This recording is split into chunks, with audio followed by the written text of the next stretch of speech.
primera derrota de la temporada i a sobre contra els mallorquins.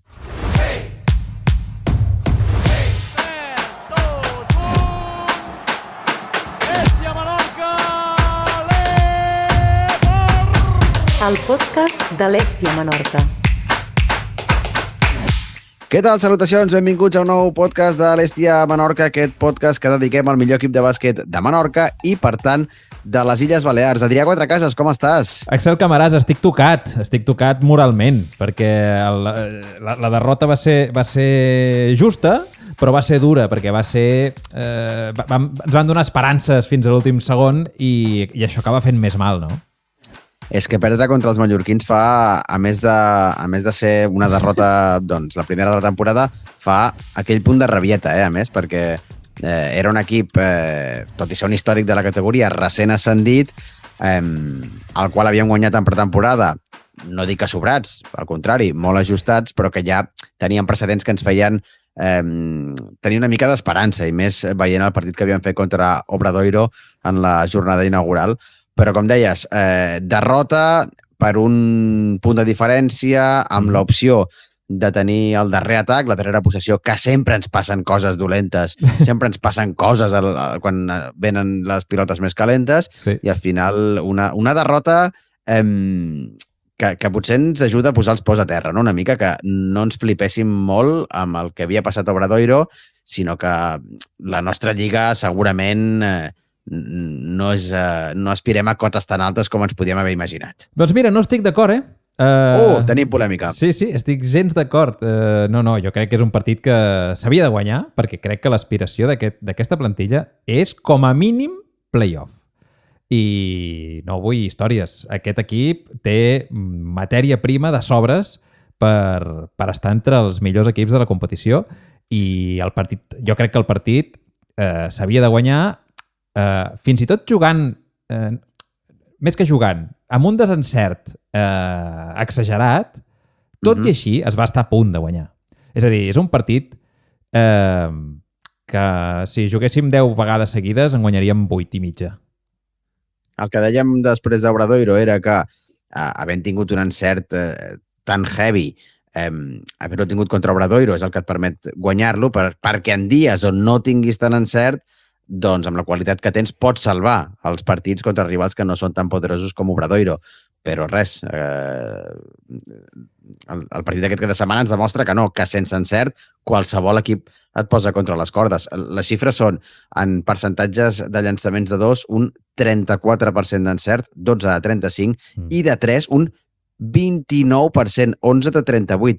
Veníem de percentatges de 60% d'encert en línia exterior, per tant, una davallada notable que em fa dubtar a mi si és que el primer va ser una flipada o el segon és un accident. Jo crec que totes dues xifres són extremes, no? Són extremes, és a dir, no és normal fer un 60%, no és normal fer un 20 i pocs % amb l'equip d'aquesta temporada. És pitjor encara la xifra de tirs de 2, és a dir, no arribar al 40% en tirs de 2, això sí que és dramàtic. Vull dir que el desencert va ser general, no només va ser en els tirs, no? Perquè segurament ara el discurs fàcil podrà ser és que clar, tenim un equip que tots són tiradors, només tirem triples i clar, la que no entren perdem. No és veritat, és un equip que té amenaces per totes bandes i evidentment hi haurà dies que l'encert de triple no serà no d'un 50 ni d'un 40, i tot i així es pot guanyar un partit perfectament, perquè és que llavors en tirs de 2 has de compensar, no, diguem, aquest desencert. I sobretot quan el desencert en el triple jo crec que és mèrit de Fiwi. És mèrit del rival. De la bona defensa, La defensa de Fiwi va ser espectacular. Espectacular.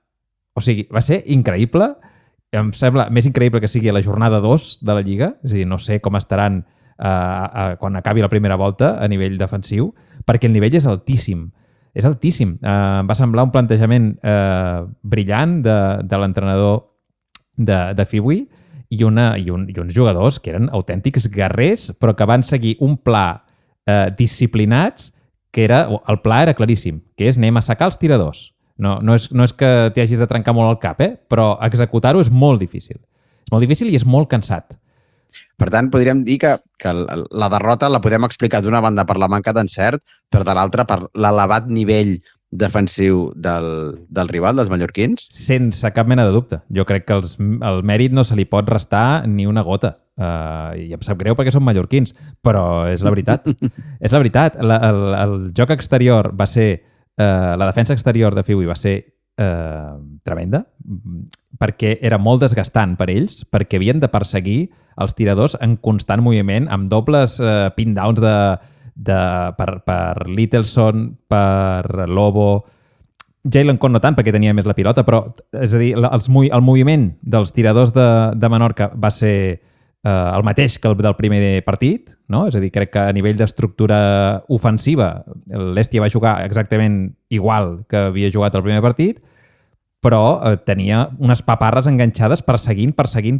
I a la que hi havia un moment de desajustaments, hi havia ajudes constants, hi havia uns pivots amb un atletisme brutal que recuperaven posició i que pensaves, bueno, han fet tant d'esforç per tapar els exteriors, això desatén el joc interior, però a la que la pilota arribava a l'interior, que ja era difícil perquè ocupaven molt les línies de passe, quan arribava a l'interior, de seguida recuperaven i tornava i van fer no sé quants taps, no sé si tens l'estadística, no sé quants taps van arribar a fer aquesta gent, però moltíssims, La de tenir per aquí, tapones... 8, ara ho he vist. 8 taps van arribar a fer. La veritat és que va ser una exhibició defensiva. En atac no són res. O sigui, aquest equip no té res en atac, Fiui. No té res. És com l'Hèstia de l'any passat, però millor defensa. És a dir, m'imagino que patiran perquè els hi costa sumar punts, però en defensa són sòlids. Són una muralla. Una dada que també pot il·lustrar aquesta manca de capacitat de generar l'Hèstia Menorca és que els 3 canyoneros van pràcticament tenir un nul encert des del tir de 3, va costar moltíssim. Jalen Con 4 de 10, encara, Littleson 2 de 9 i Jaume Lobo 2 de 7. Vull dir, es va fer realment complicat. Explicaves tu que l'estructura ofensiva era similar a la que havíem vist el dia d'Obradoiro, que segurament aquesta és l'estructura bàsica que veurem aquest any, però sí que molts noms propis, a banda d'aquests 3 canoners, van canviar. Va jugar molts minuts Nico Galet, va sortir fins i tot d'inici. En canvi, Arteaga es va quedar amb 4 minuts. Pol Molins, que en el contra Obradoiro havia jugat 20 i pico, va jugar només 3. Vicedo, només 12. I no ho sé, com expliques aquests canvis? Perquè ja havíem vist que, per exemple, Galet, doncs, que encara està en adaptació i li costava fins i tot 16 minuts va disputar. Van jugar els que a priori no són els homes del quintet titular, no? Durant molts minuts van tenir més protagonisme. Sí, a veure, si anem per parts, hi ha algunes coses, entenc l'aposta, i en d'altres doncs tinc cert misteri, no? Pol Molins, per acabar ràpid, Pol Molins va jugar molt poc perquè els 3 minuts i mig que va jugar bàsicament perdia la pilota i es veia superadíssim per la pressió defensiva de Fiui. No es veia capaç de baixar la pilota, simplement. I llavors va desaparèixer ràpid. Vicedo, per mi, és un dels misteris grans, perquè ho comentava a la mitja part amb gent que tenia a prop, preguntava si tenia molèsties. I em van dir que no, només té una mica l'acumulació de partits, però que en principi no tenia molèsties. Estava carregat. Sí, però em va estranyar perquè és veritat que com que no entraven els tirs, penses bé, si apareix la mà de Vicedo, doncs sumarà, no? I potser pot agafar el relleu de Littleson i de Lobo, que estaven especialment defensats. Però l'aposta de Zamora va ser Nico Galet. I com el vas veure? Millor que altres partits, però segueixo... Un esglau per sota, no? Sí, més que res que no sé exactament quin és el seu rol. No sé si el sap ell tampoc. El vam veure tirant triples, cosa que no havia, almenys jo no havia vist massa tirar. 2 de 6, amb bona mecànica, em va sorprendre positivament. El que passa és que aquests 6 triples que va tirar els va tirar perquè estava sol. I quan dic que estava sol, vull dir el deixaven sol. El flotaven. Totalment.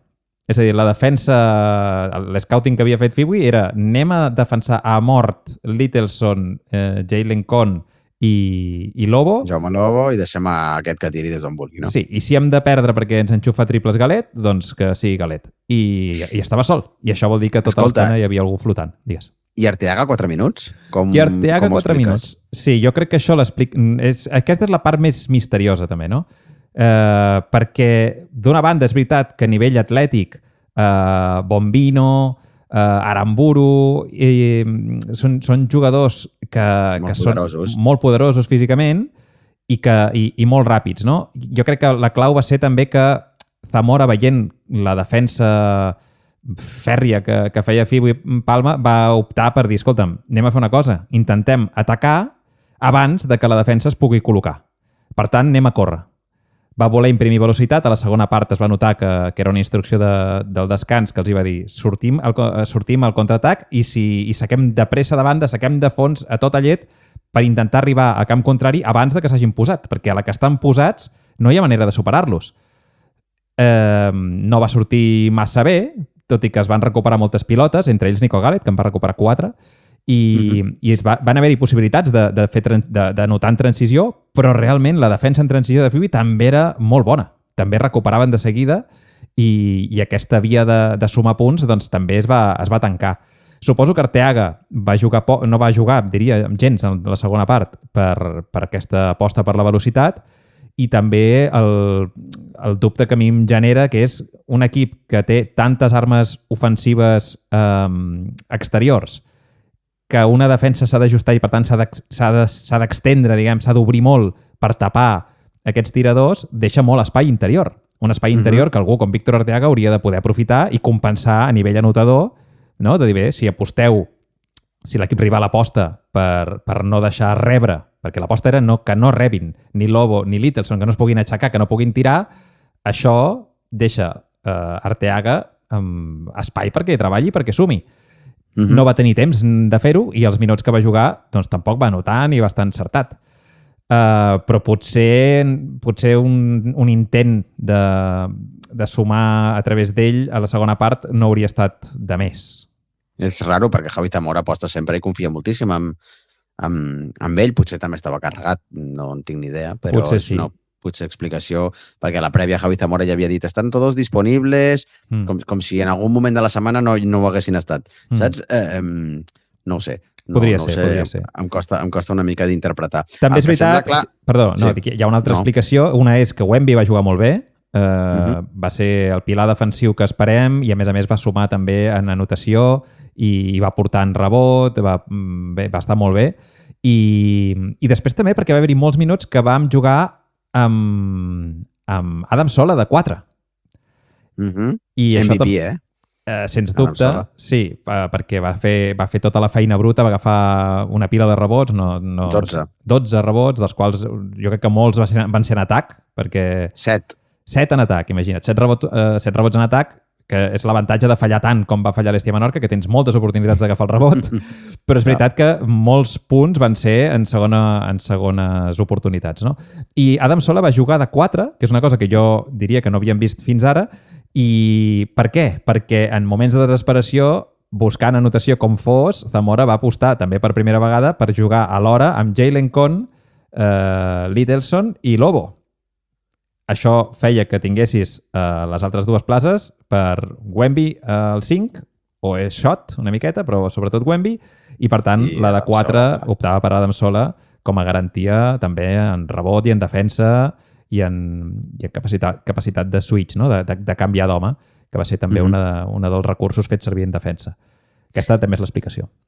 Veient balanç de les dues primeres jornades, crec que estem on tocaria estar. Potser els resultats intercanviats, és a dir, la lògica ens deia que perdríem contra Obradoiro i que guanyaríem un recent ascendit, no? Al final ha resultat que vam guanyar un favorit a l'ascens i hem palmat contra el Fiwi, però estem amb una victòria de 2 que no crec que sigui un mal balanç. Hem vist dos partits potser molt extrems, no? Un amb el que és com a màxim capaç de generar i de fer a l'Esti aquesta temporada i la creu que seria doncs, el pitjor partit possible, segurament, de l'Este en quant a encert anotador, no? No sé si ens podem fer que el nivell intermig d'aquests dos partits ens pot fer una idea de quina pot ser la dinàmica o la tònica general de la temporada. Sí, ens podem consolar pensant això. Podem consolar-nos pensant que el primer dia la victòria va ser contra pronòstic i aquesta derrota ha sigut contra pronòstic, per tant, l'una va per l'altra. Jo és que estic molt ambiciós. Tu en vols més. Sí. I crec que se li ha d'exigir més. Crec que aquest equip... No exigir, és a dir, crec que no hi ha res... No es pot exigir victòries, però crec que sí que s'ha d'exigir que l'aspiració sigui més alta. No? Jo crec que no podem fer el discurs de l'any passat ni de fa 2 anys. Crec que aquest equip està consolidat a la categoria, té plantilla per competir amb els bons i ja està. I això no vol dir que no es perdin partits. Evidentment es perdran partits i els rivals també juguen i les defenses també compten i els dies que t'entren o que no entren també compten, però l'equip va jugar bé. És a dir, tothom tranquil, que no hi hagi alarma. L'equip va jugar bé, va atacar... I què passa amb aquestes últimes possessions? Què ens passa? Som només nosaltres que ens passen aquestes coses?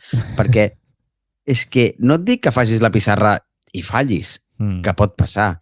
És que ens ha passat de relliscar, de perdre-la, de que et pitin segons, de que et pitin temps, de que no has sacat a temps, o de que serveixis de pissarra, surtis de temps vora pissarra i te la robin, saps? Ens han passat de fallar els 2 tirs lliures de la victòria amb el temps exhaurit. Sempre ens passen coses molt xungues. Bé, sí, suposo que cada equip recorda les seves, no? I nosaltres recordem les nostres, però bé, sí, forma part del joc i dels nervis, no? I de la tensió. A mi em fan més mal, per exemple, Jalen Cohn va perdre 10 pilotes. Jalen Cohn va fer el pitjor partit que jo li he vist. Va perdre 10 pilotes, va jugar sense rumb, estava molt... Sobreexcitat? Més que sobreexcitat, estava ofegat. Estava ofegat per un tio que es diu Capalvo, Luca Capalvo, que és una màquina... Haurà somiat amb ell. Verge santa, però aquest tio dona sort... O sigui, igual porta 10 anys a la Lliga i jo no el coneixia, però vaig al·lucinar. Quina bèstia. Quin tio, una defensa que no... Si va jugar 29 minuts, devia tenir agulletes 18 dies seguits després de la defensa que va fer, perquè no, és que no es desenganxava de Jalen Cohn, el va esgotar, i a més el tio que en atac sempre prenia la decisió bona i el triple important. Pausa. Doncs... Espera, un moment, que té el marrot. Espera.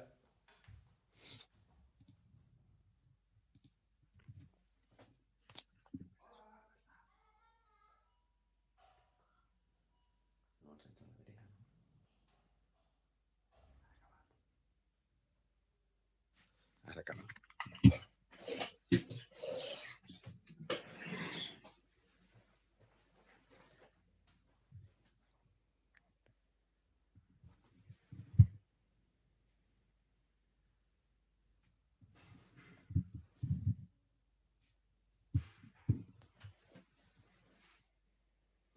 No hi ha res. Per què vas tan ràpid?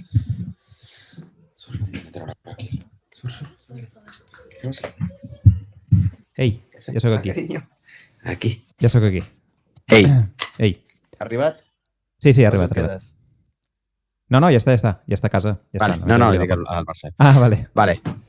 Vale, ja no sé què deia, Estava parlant del... Jo ho reprenc. Vale. Doncs el Capalvo aquest ha fitxat ara pel Fiu i Palma aquesta temporada. És la seva primera temporada a Europa perquè ell és de l'Uruguai i la temporada passada va jugar a un equip que es diu Malvin. Vull dir que, doncs, adaptació immediata, diguem. No, fitxatge estel·lar. No sé si cada partit serà així, però vaig veure un tio que medeix 1,50 m, però que aprofita cada centímetre d'aquest cos petitó amb unes cames increïbles, amb encert, amb cervell. Mira, he de felicitar el cos tècnic o l'escouting, no? L'escouting. Qui fos l'encarregat d'aquest fitxatge, em trec el barret. La temporada es veu jornada rere jornada. La Lliga és ultra competitiva, ultra igualada. Només 4 equips han guanyat els 2 primers partits de la Lliga, el Caja Rural Zamora, que porta una mitjana quasi de 100 punts per partit, el Palència, l'Estudiantes, que són pesos forts, i el quart és el Leima Corunya, recent descendit de la ACB i que és el nostre proper rival. Per tant, torna a tocar un os, un equip duríssim aquest cap de setmana, tercer partit consecutiu a Vintaufa i veurem quina és la versió, no?, que veiem de l'Hèstia Menorca. He de dir que vaig estar veient una estona aquesta jornada al l'Eima Corunya contra l'Oviedo. Al final va guanyar l'equip gallec per, no sé, 10 o 12 punts, però el resultat fins al tram final era molt igualat, però realment de noms propis té un molt bon equip, el Corunya, amb Josep Cremo, Didac Cuevas, Cayo Pacheco, Jorgensen, Guillem Jou, vull dir, Abdou Thiam, que s'està sortint. Vull dir, haurem de calçar-nos perquè la tercera jornada de la competició promet un rival molt, molt dur. Bé, doncs cap por, perquè l'equip que té l'Hèstia Menorca aquest any pot competir amb els millors, ja ho he dit, i insisteixo. I l'Eima Corunya, que ens el trobarem 2 partits seguits, perquè no només juguem en partit de Lliga, sinó també ha estat el rival que ens ha tocat a la Copa Espanya, o no sé com es diu. Copa d'Espanya, sí, els 16 de final, em sembla que és aquest nou format d'aquesta temporada. No sé si són 2 partits seguits, perquè juguem dia 20, no sé si hi ha una jornada entremig, però bueno, sí, pràcticament en pocs dies el mateix partit contra l'Eima Corunya i jo crec que l'important és la Lliga, no? Sí. Jo crec que també per Javi Zamora em va semblar intuir que també la seva importància era la Lliga i que això de la Copa, doncs mira, és una més a més, però no sé si, ni tan sols sé si farà servir tots els seus jugadors per la Copa aquesta o si li fa més nosa que servei. Sempre li ha fet bastanta nosa. Sí. Ja ho entenc també, que al final dius, escolta'm, no vull desgastos pel mig i veurem, no? Veurem quin és el grau d'implicació que té l'equip amb la competició. Però a nivell de Lliga, doncs, evidentment, l'Eima Corunya estarà entre els millors i ja et dic, jo vull insistir en el missatge de que l'equip estarà a dalt, perquè l'equip va jugar bé, no va fer un mal partit. No van entrar, es van perdre moltes pilotes, en part per mèrit rival, però que no hi hagi cap alarma, que no ens preocupem, que la defensa va ser sòlida, que el rebot va ser allà, que el moviment ofensiu hi va seguir sent, que va haver-hi moments, per exemple, va haver-hi una ratxa boníssima amb una triangulació a la punta d'atac entre Con, Littleson i un alt, que diria que era Wemby, que triangulaven la pilota superbé i aconseguien triples, podien llançar de triple sempre que volien. És a dir, l'equip té tantes armes, tants recursos ofensius, que es poden tenir mals dies, però que els llançaments hi seran i que seran bones posicions i bons tirs per a aquest equip. Doncs veurem una nova posada en escena aquest dissabte 7:30 a Vintaufa, tercer partit de la primera FEP, Hèstia Menorca, l'Eima Corunya, el que ara és el líder de la Lliga, amb 2 victòries en 2 partits. Adrià, deixem-ho aquí. Abans, com sempre, menció especial als companys de l'Atau Menorca, que han arrencat el circuit 2025-2026, un nou curs ple d'esport, de joc i de comunitat, i van fent diferents trobades per diferents escoles. I us animeu a tothom que mireu, que remeneu a la seva web, a les seves xarxes socials, perquè tenen propostes d'allò més interessants i que segur que trobeu la que més s'adapta a les vostres necessitats. Nosaltres seguirem aquí comentant, com sempre, els resultats del que és encara avui, sí, el millor equip de bàsquet de les Balears. Adrià, ho deixem aquí, dissabte contra Corunya. Sí, senyor. Dissabte tornarem a Vintaufa i ja està. De fet, estic pensant a deixar-hi el sac de dormir i ja està. I així ja ho anem optimitzant, no? Perquè li demanem al Pablo i a la Lola que ens facin un raconet allà i ja està. No molestarem gaire. No, si no fem soroll, ho ocupem poc. Que visca l'Hèstia! Visca Menorca!